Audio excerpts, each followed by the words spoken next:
ఒంటిమిట్ట కోదండరాముని కళ్యాణం అంగరంగ వైభవంగా జరిగింది. ప్రత్యేకంగా 16 కోట్లతో రూపొందించిన కళ్యాణ వేదికపై అశేష భక్తజన సందోహం, వేద మంత్రోచ్చరణల మధ్య సీతారాముల కళ్యాణం కన్నుల పండువగా జరిగింది.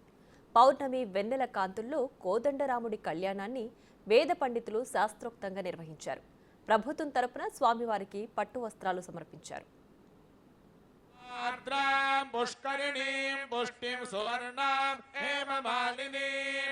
सूर्यां हिरण्मयीं लक्ष्मीं जातवेदो महावहां तां महावहाजातवेदो लक्ष्मीमनपगामिनी यस्यां हिरण्यं प्रभूतं गावो दास्योष्पान् विन्देयौ पुरुषानहो।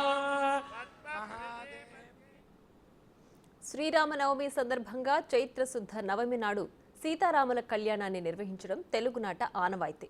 తెలుగుదేశంలో మరో రామక్షేత్రమైన ఒంటిమిట్టలో దీనికి కాస్త విభిన్నమైన సాంప్రదాయం కనిపిస్తుంది. దేశంలో ఎక్కడా లేని విధంగా ఇక్కడ చతుర్దశి నాడు వెండి వెలుగుల పౌర్ణమి రేయిలో రాములరి కళ్యాణం జరుగుతుంది.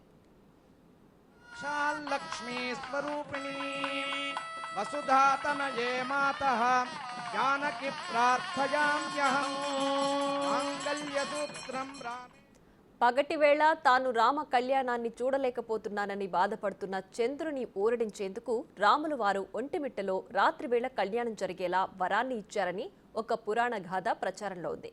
మరో కథ ప్రకారం చంద్ర వంశజులైన విజయనగర రాజులు తమ కుల దైవానికి తృప్తి కలిగేలా రాత్రివేళ కళ్యాణాన్ని జరిపించే ఆచారాన్ని మొదలుపెట్టారని చెప్తారు.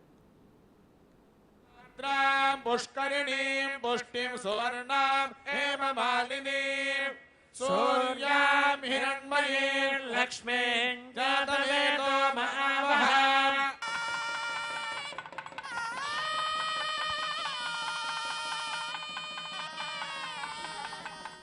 ఒంటిమిట్టకు ఆ పేరు రావడం వెనుక కూడా రాములోరి కథ ఒకటి ఉంది. శ్రీరాముడు అరణ్యవాసం చేసే సందర్భంలో కడప జిల్లాలోని ఏకశిలా నగరానికి చేరుకున్నారని నానుడి.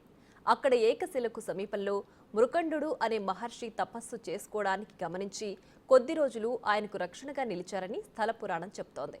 ఏకశిలకు శ్రీరామునికి మధ్య ఉన్న అనుబంధం గురించి విజయనగర రాజులకు తెలియడంతో ఒంటడు మిట్టడు అనే బోయలను పంపి రాములోరు నిలిచిన చోట కోదండ రామాలయాన్ని నిర్మింపజేశారు. అందువల్ల ఆ రామాలయానికి ఒంటిమిట్ట అనే ఆలయం పేరొచ్చింది. ఒంటిమిట్ట ఆలయంలో సీతారామ లక్ష్మణుల విగ్రహాలు 3 ఒకే శిలలో చెక్కడం విశేషం. ప్రతి రామాలయంలో కనిపించే ఆంజనేయ స్వామి విగ్రహం ఈ ఆలయంలో కానరాదు. రాముల వారు ఆంజనేయుని కలవకముందే ఒంటిమిట్టకొచ్చారని, అందుకే హనుమంతుని విగ్రహం ఉండదని అంటారు. రామచంద్రాటన్న మహామంత్రమే గోచరించు సుమహానందము సంధించుచున్